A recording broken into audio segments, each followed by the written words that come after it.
मेरे हुजूर गिरहमदियों से बातें होती हैं ना, तो चौधरी ज़फ़रुल्लाह साहब आजकल उनका बड़ा जिक्र आ रहा है अखबार पे, अल्लाह ताला उनको सेहत आजिला अता फरमाए, तो उनका भी जिक्र होता है, तो उनके बारे में बड़ी अजीब व गरीब किस्म की बातें करते हैं ये लोग जो हैं। तो मैं चाह रहा था कि इस वक्त मुझे वो याद आ रहे थे, मैं उनके लिए दुआ भी कर रहा था। तो मैं चाह रहा था कि मसलन वो यही कहते हैं कश्मीर का मसला जो है वो इन्हीं की वजह से जो है ना वो उलझा, सियासी किस्म की, और फिर गुरदासपुर का ज़िला जो था वो भी अहमदियों की वजह से। नहीं, why don't you speak in English? You can.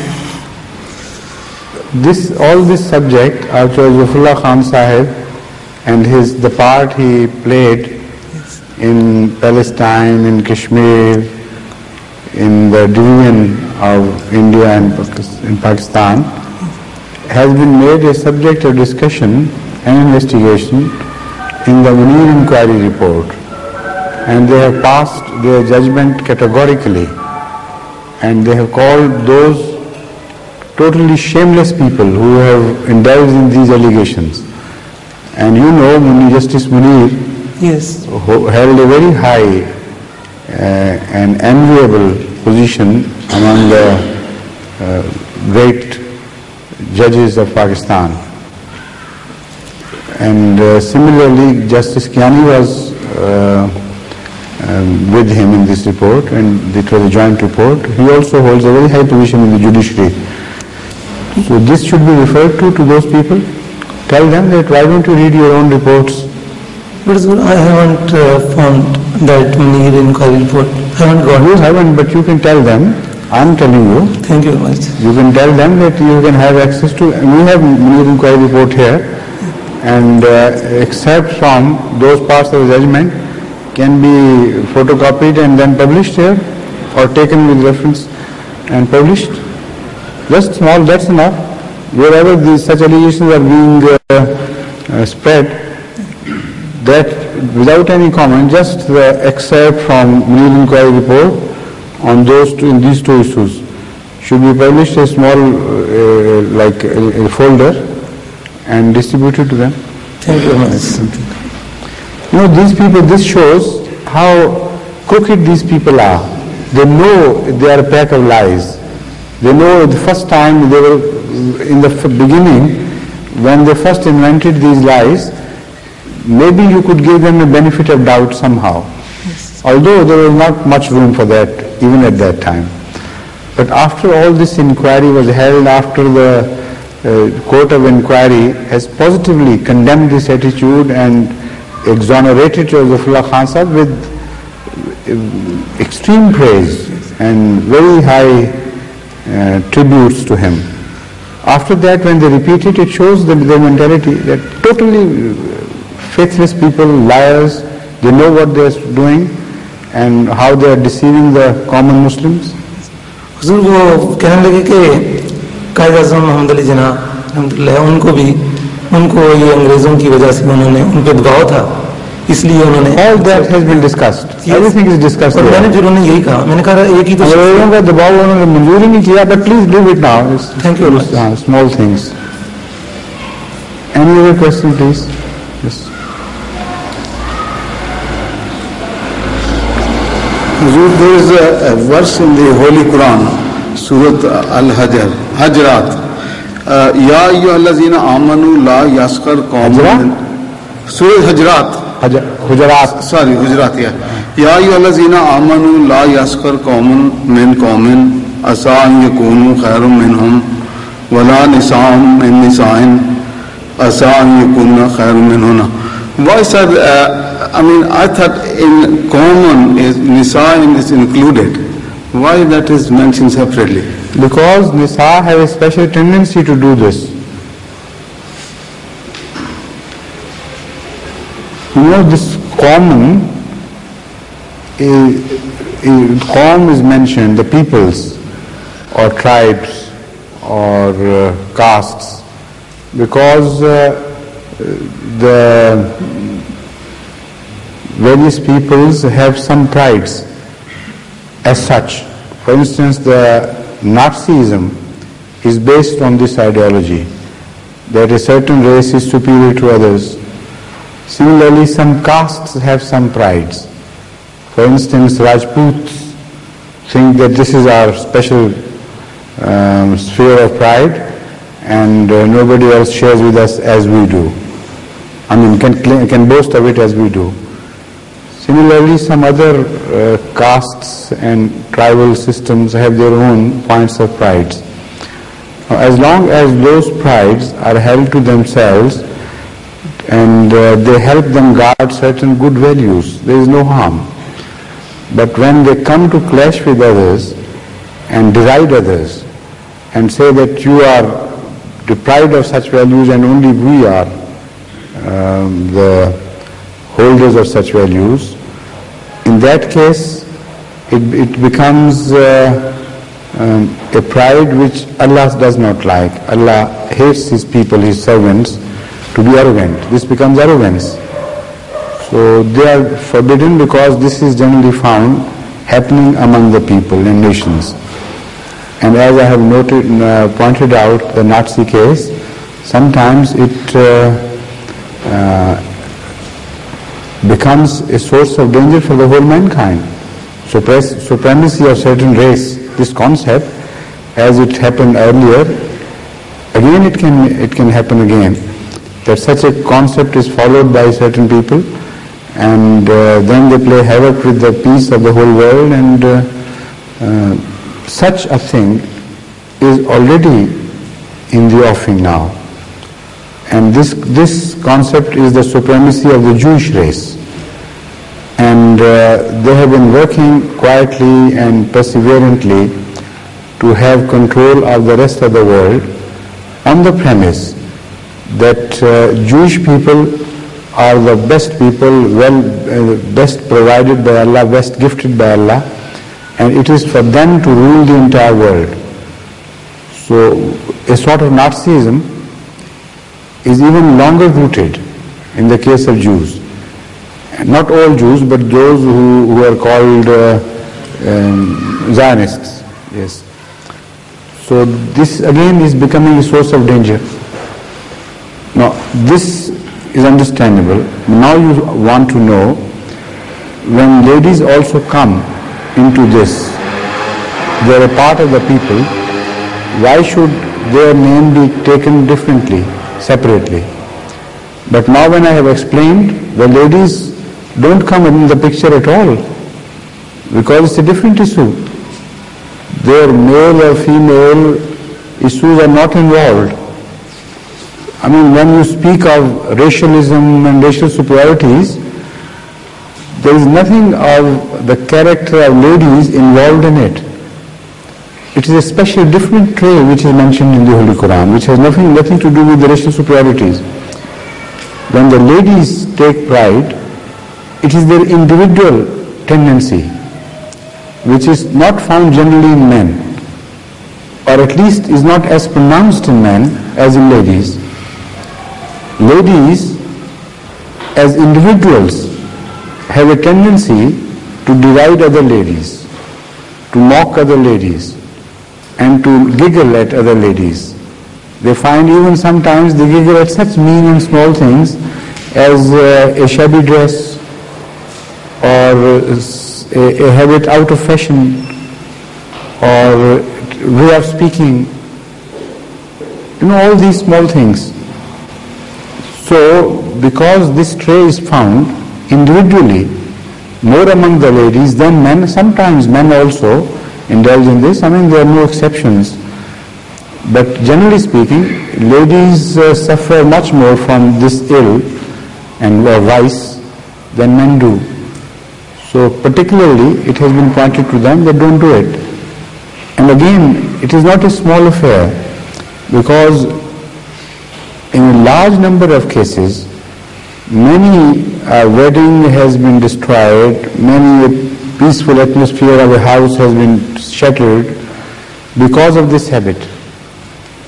Such ladies, when they become mothers-in-laws, they become instrumental in severing the ties between her own son and her own daughter-in-law, and they play havoc with the peace of the future generations. by deriding not only the lady which has been brought in marriage to her son, but also the entire family. They go on censuring them, finding faults with them, taking pride that in our family we eat better, in your family when we went there, this was the food.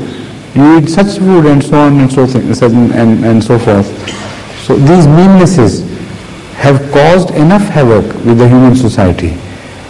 And in such cases, hardly you will find that men are involved. In such petty cases of differences and family quarrels and so on, most often than not, it is the ladies who are involved. So the Holy Quran points out very correctly. The finger is pointing at where the ill lies. And these are the two reasons from which many suffering for a human being has originated. So the Holy Quran very correctly points out to the evil where it belongs.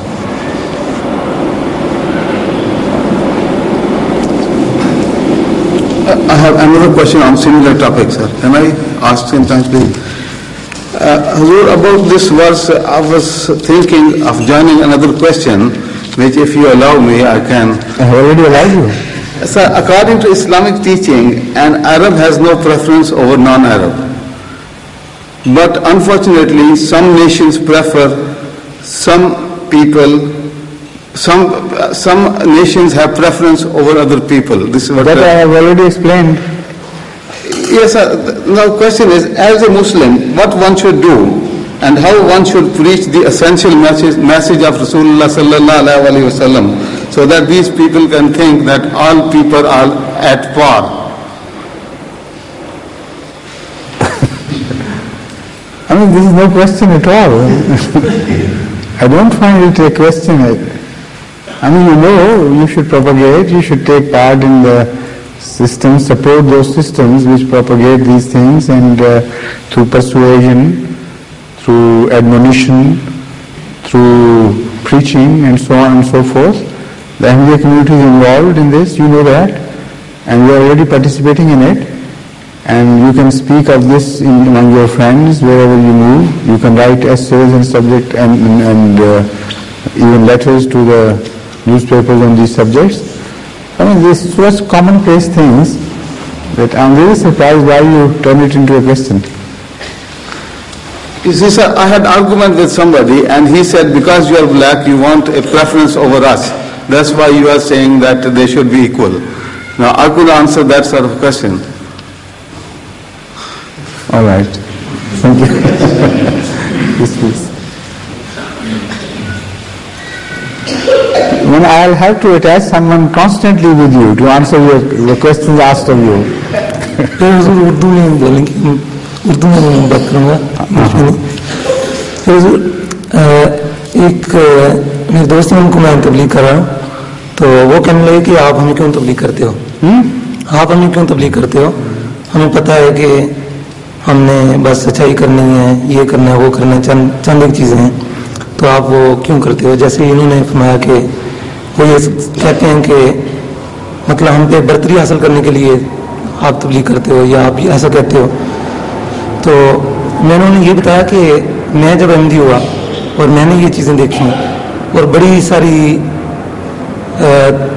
वहमों से या बड़े सारे मसाइल से मैंने छुटकारा हासिल किया, तो मैं ये चाहता हूँ कि आप लोग भी इन चीज़ों से बचो। मैं इसलिए आपको तबलीग करता हूँ, ना कि मैं किसी तसव्वुफ के तहत, ना कि मैं ये इसलिए कि मैं आपसे बड़ा हूँ या मैं आपसे अच्छा हूँ। मैं इन चीज़ों के लिए आपको तबलीग नहीं करता, सिर्फ इसलिए कि आप भी वो चीज़ें जो कि आपके लिए हार्मफुल हैं। इस तरह इतने लंबी बहस की जरूरत नहीं होती।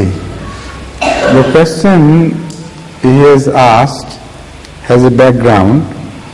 He says when he was preaching to one of his friends, he didn't like it. He took exception to this preaching and said, "Why do you preach to me? I know the basic principles laid down in Islam. I know the values of those principles, what I should do and what I should not do. So why do you come to me and preach to me on these things? I don't require your preaching. So in response to this question which was asked of him, he started explaining the situation of his own conversion and things. So I told him not to do that, because he would get involved in this, and there won't be a very clear-cut answer to him which can show him to be in a false position. So this can, such a questioner can be disposed of very quickly, very shortly, without giving an involved answer. And the best approach is, you should ask him a counter question. I said, all right, I'm sorry, but why don't you preach to me? You have taken exception to my preaching to you. I am taking exception to a different thing. I stand in need of your preaching, and you don't preach to me. Why don't you preach to me? And tell him that now there are two attitudes now. Your attitude is, somebody is preaching to you, you are against preaching. You take exception to that. My attitude is, why don't you preach to me? Come and preach to me and have a dialogue. So let us refer this matter to Ahmad sallallahu alaihi wasallam and find out what his conduct was. Do not tell me what was his conduct. So throw the burden of proof of the right attitude upon him, and he will be cornered immediately, because Ahmad sallallahu alaihi wasallam's career in that regard is so clear, so obvious and evident, that there is no confusion whatsoever about it. It was always he who preached, and it was always the adversary who took who took exception to his preaching to them. So he would immediately stand where understand where he stands. So just a simple counter question, if not a lengthy discussion following, would be quite enough. All right, sir, I cease to preach to you, but then I am standing in need of your preaching. Your question shows that you are in the right and perhaps I am in the wrong. So it's your duty now to correct me. Thank you. Please. Yes?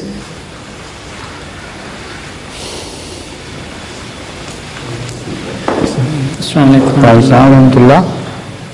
One day, just a few days ago, I was listening one of your Majlis Irfan tape, which was held in Lahore amongst the ladies. Come a bit closer, because this is being recorded. I don't want it to be recorded feebly.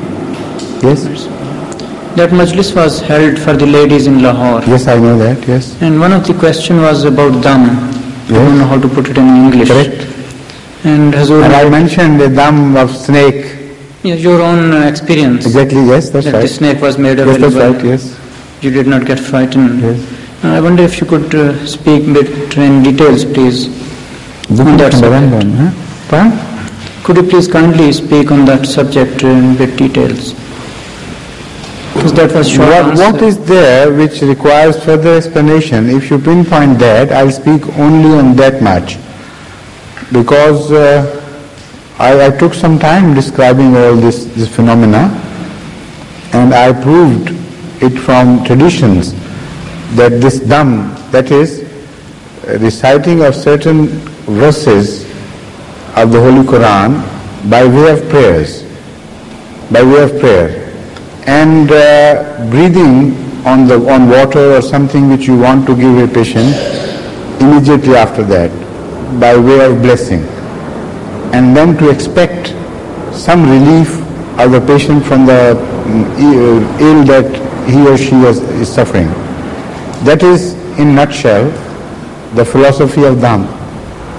That I explained and proved my point from the traditions of Ahmad sallallahu alaihi wasallam, that once certain companions of his were out on a journey where they were left without food or water, and the tribes which occupied that region were hostile tribes, they attempted to get some food from there and they refused point blank. Then it so happened that their chief fell ill and suffered from very severe headache, which would not respond to their local treatments. And at that, somebody thought of these two wayfarers and thought that maybe they know some trick whereby this person could be, the chief could be cured. So they sent for them and they brought them back to their establishment, their village, or maybe temporary abode, and they knew of nothing except Surah Fatiha. And they read Surah Fatiha, recited it over a little water, and made him drink that water. So that is the incident which I quoted there. And when he drank that water, he was cured. So being very grateful to these two companions, the tribe's people gave them with some, loaded with them with some gifts like goats and other edible things and so on and so forth. Now when they brought those things home, and a debate started between the two of the companions. One believed that it is haram, that is forbidden, to sell verses of the Holy Quran. And because it amounts to selling the verse of the Holy Quran, I will not partake of this food which is given to us. The other said that no, it is not at all like that. That has a different meaning altogether. To sell the verses of the Holy Quran has nothing to do with this situation. We cured them with the help of Surah Fatiha, and they gave a gift to us. That is no selling. So when this debate reached Ahmad Sallallahu Alaihi Wasallam, he smiled and approved of the whole thing, whole incident, and said, "What have you brought? Show me, I'll also partake." So that all the fears or suspicions that might have been entertained by some, they would be removed, because when Ahmad himself would eat something of that, every other suspicion would be dispelled. So that is the incident which establishes. And also Ahmad asked a counter question. He said, "Who told you that Allah has told me that Surah Fatiha is all, the one of the names of Surah Fatiha is Shifa, cure." So that was a way of telling them that you are so right, but it's so surprising that you, without knowing it, that is the way of saying, that without knowing, Allah had told me, you also correctly realized that Surah Fatiha should have some quality of cure. So not only this, the question of dam was solved in that regard, but also the other question of money which somebody gives you as a present was solved. That shows nobody had demanded any money. That is a precondition attached to it. So if somebody does dam and does not demand any money whatsoever, offers it totally free of charge just by way of helping, it is possible that such a dam would create beneficent, would be proved beneficent. And also, if somebody being obliged after this wants to give a gift, in principle that gift, if accepted, is legal. According to Islamic law, one can have no objection against such a transaction. Transaction of a sort, somebody offers the benefit of Surah Fatiha or some other verses without any intention of getting any money against it, without any intention of receiving any benefit out of that, He does it only to convey a benefit to the other party. And if by their own by their own free will, having been pleased, they offer something, there is no harm. This is what has been established in this. But now dam has been turned into a regular business. So the Ahmadis should refrain from such a thing, because it has become a regular business and so much hocus pocus has been attached to it that everything has lost validity. In fact, people have gone to such extents that crimes are being committed in the name of dam. And there are certain dams mentioned by the mullahs, so-called mullahs or peers here, more than mullahs, the peers are involved, which teach you how to commit a crime with the help of some verses of the Holy Quran. When things have gone wrong to that extent and totally carried beyond the pious intentions of Hazrat ﷺ and his companions, then it is far better to abstain from such practices and be on the safe side, because otherwise you will be abetting this tendency. And also this dam has become a superstition. Now this is another point which perhaps I didn't make clear in that session, which I want to make clear now. You draw your authority of dam from that incident, but there the worldly treatments and efforts had failed, and the dam did not obviate the need of ordinary human cures known to man. When all human efforts had failed, then dam was acceded to, and because it had a sense of prayer in it, so Allah heard the prayer and cured the person. And maybe the water only plays a psychological part, or maybe there is some unknown phenomena to us whereby really some sort of blessing is transferred to the water on which you have breathed after reading some verses of the Holy Quran. But whatever the case may be, if you remain stuck to this situation, there is no harm. You have attempted to cure patients by all means available to mankind, known to mankind, or accessible to you, and then when you have failed, as an additional measure, you have access to dam. There is no harm in that. But what is being done now is not this.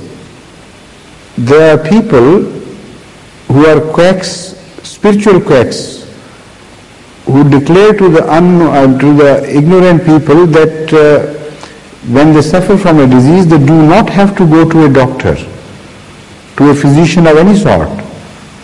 They have got cure for everything by way of breathing certain verses of the Holy Quran upon the diseased people, or the diseased cows or other animals. And they charge the fees for that. This is their own personal interest in that. The result is that many a precious life is lost because of these malpractices.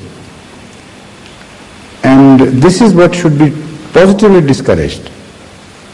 Normal practice should be to have recourse to all the human knowledge of cure which is available to you, or which is accessible to you. Having exhausted your resources, and even before that, you can continue praying. Prayer is a different independent phenomena. And if on top of this, you have recourse to some dam like Surah Fatiha, which has been proved authentic by this tradition, then there is no harm.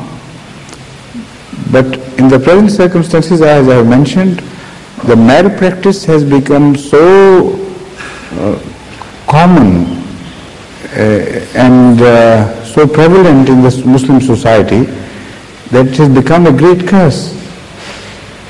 In fact, religion, Islam is being distorted in the name of these damduruds. I can quote one example, an interesting but very tragic example at the same time. Once my late uncle Hazrat Mirza Bashir Ahmad Sahib was walking home from Anarkali, where he had gone for some shopping. And at that time, immediately after the partition, we lived in a nearby building called Ratan Bagh. So it was a few minutes walk from Anarkali. So he met an old man with a long white beard who asked him for a rupee or so, because he said he was hungry and he required that much money. So he apparently was a respectable person. Bashir Ahmad Sahib immediately gave him 1 rupee, although during that time a rupee was quite some money. Later on it became just nothing. But I'm talking of the early days after the partition. Anyway, this gentleman who had begged him for money, he became very pleased.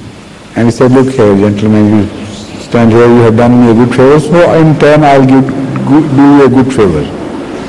So Hazrat Abhishek, out of curiosity, stood there and said, what is it you can do for me? He said, I will tell you a dam, a trick by reciting certain verses, whereby from now on you can travel without ticket to anything, any place, all your life.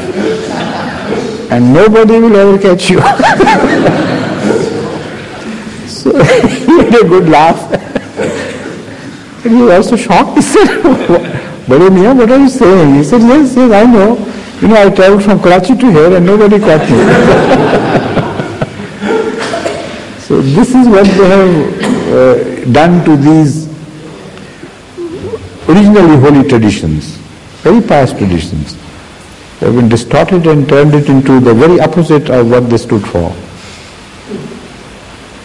Any other question, please? Yes. Asha sir, are you going to monopolize today? That's also regarding to this question. I want to ask about that taweez. Yes. I think the discussion was the same thing. Same thing. Yes. So is it allowed in Islam, except amulets other than them?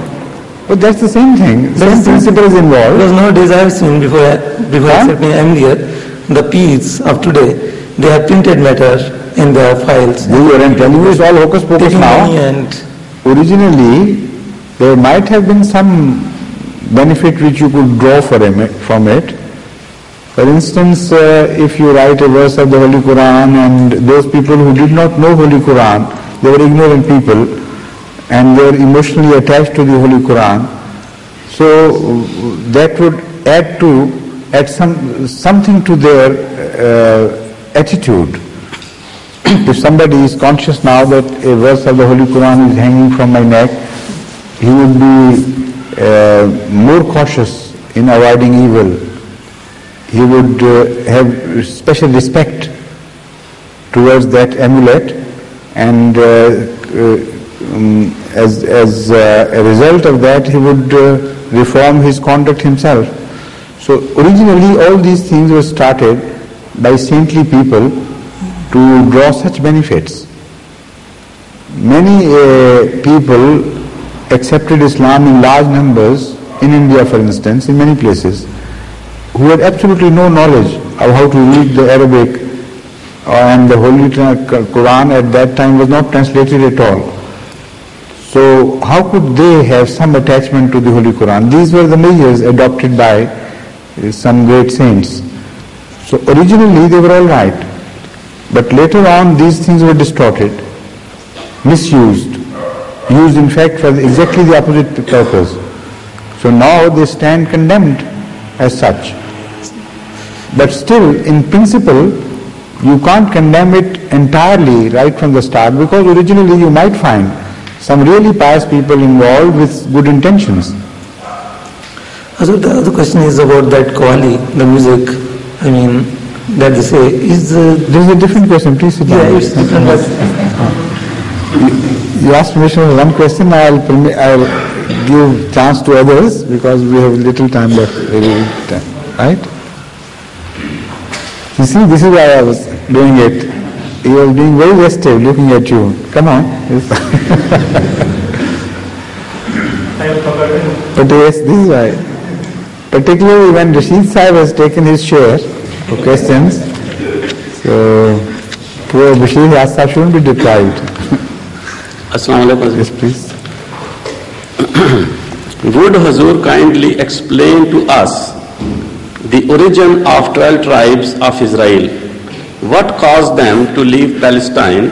And also kindly advise us of the approximate period when they left Palestine for other parts of the world.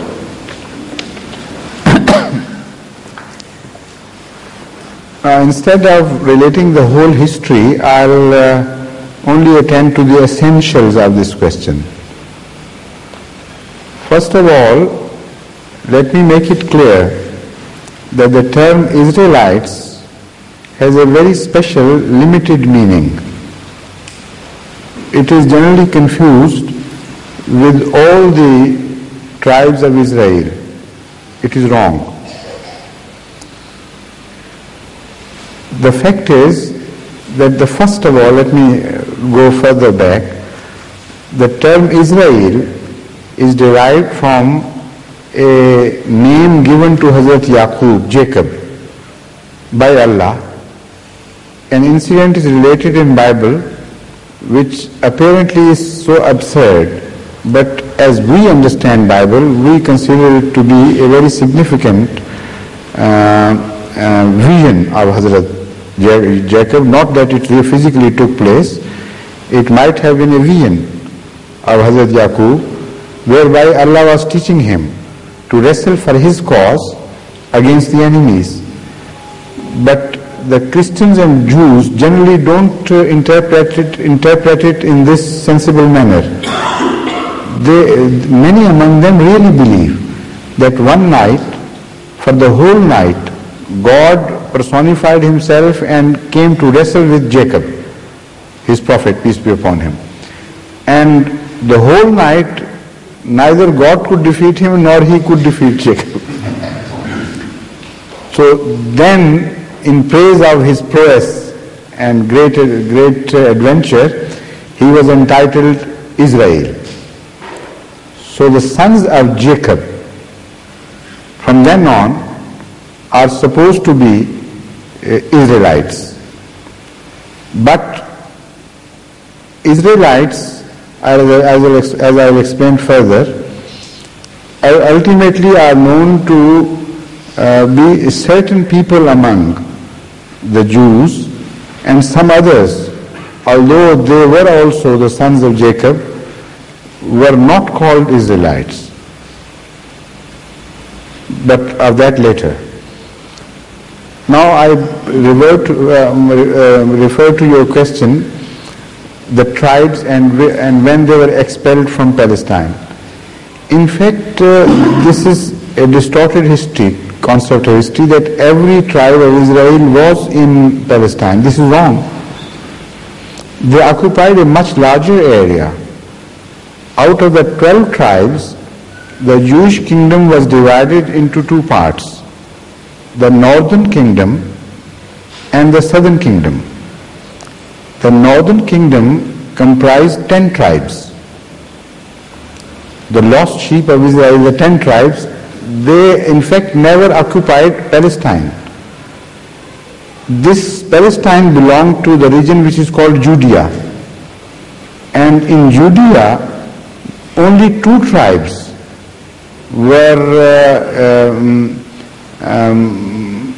had settled, and they were the rulers of that region. So while Judea remained intact, Assyrians attacked the northern kingdom of Jews, and those 10 tribes were defeated totally and dispersed. And that happened about 721 years before Jesus Christ, peace be upon him. So that is the main scattering of the Jewish tribes to which we refer generally as the lost sheep of Israel, those who were scattered into various regions. So their history from then on cannot be traced in detail. Their history in those days was not preserved like in the present day. So I can only give you the most important landmarks. This is one landmark which is important and which should be remembered by Ahmadis, because if somebody asks a counter question to you, who are the lost tribes you don't know and nothing happened and this and that, so you can tell them. According to your own history, positively all scholars are agreed on this issue, that the 10 tribes of Israel who occupied and made the northern kingdom up beyond Judea in the northern regions, they were attacked by Assyrians and they were defeated and dispersed, and from then on they took their own direction. Some district got to the east, some to the west, and so on and so forth. And the people who lived in Judea, they were also attacked by Nebuchadnezzar once and by others as well at their various times. So part of those Jews who had occupied this region, they also got dispersed. Now the term Israelites can be loosely applied to all these, but originally the northern tribes were called Israelites, not the southern tribes. To begin with, although the term was a common heritage of all children of Jacob, but first of all, this is very interesting that just the northern people of the northern kingdom, the 10 tribes, they were called Israelites, and these were not called Israelites. But later on, after a passage of time, this term again occupied a larger sphere and they were also included among the Israelites. But still, even up to now, the sons of Joshua, Hazrat Yusuf के भाई का नाम क्या था? नहीं, हजरत मूसा के भाई हारून, Aaron, the son of Aaron के बाद खलीफा कौन थे पहले उनकी औलाद? Yusha bin Nun. The offsprings of Yusha bin Nun and Bani Lavi, Levites, what are they called in English? Levites or something? They are not called Israelites.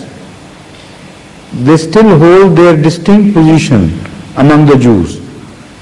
And the term Israelites does not cover them.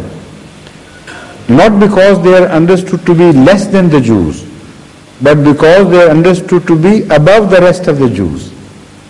For instance, even today, if some Jewish Rebbe is reading Torah and any direct descendant of Yusha bin Nun or other Levites, one of them comes, immediately he would cease to recite Torah in his presence and he would be given that position of a very special position of recitation. And they are held in high esteem even today.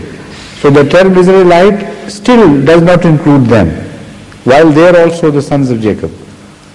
So that is what is important for you to understand. The rest of the history is a long affair. You can have access to history books and read out yourself. Please. Any other question?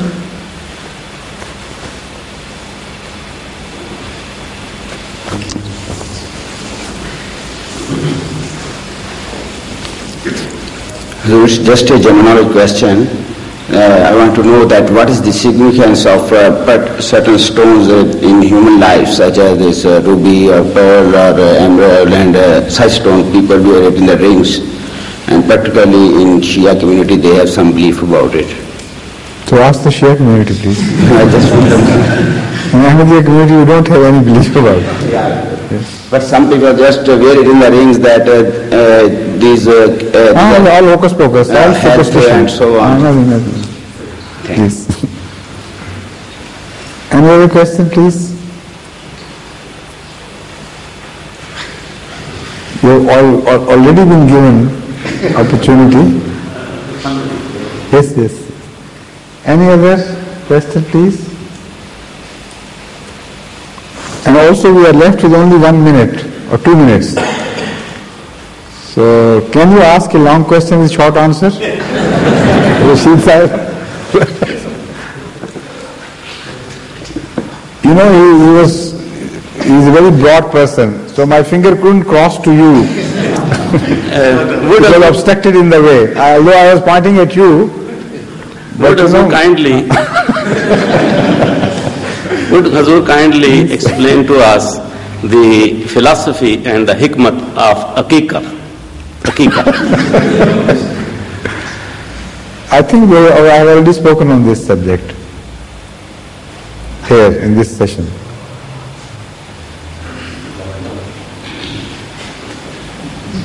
So anything else? Huh? No, when is his turn, then no time left. Please come on. Hazur, I'll read it if you like. It's up to you, sir. Yes, just read the question and we'll know, because people will enjoy your asking questions. Hazur, in the Holy Quran, Allah Ta'ala has said in Surah An-Kabut, خَلَقَ اللَّهُ السَّمَاوَاتِ وَالْأَرْضَ بِالْحَقِّ إِنَّ فِي ذَلِكَ لَآيَاتٍ لِلْمُؤْمِنِينَ. This Bilhaq, sir, could you kindly explain why Allah Ta'ala has mentioned Bilhaq? After all, Allah Ta'ala is the Almighty and All-Powerful. What that means, sir? This is what I want to know. The same thing as it says, Rabbana ma khalaqta haza batila. Haq is the opposite of batila. Why don't you have an objection against that?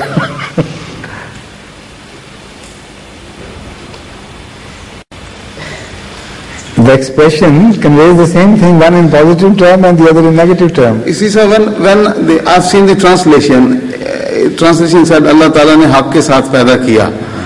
That is not really very, it's obvious, but it needs explanation, I think. What is obvious doesn't need any explanation.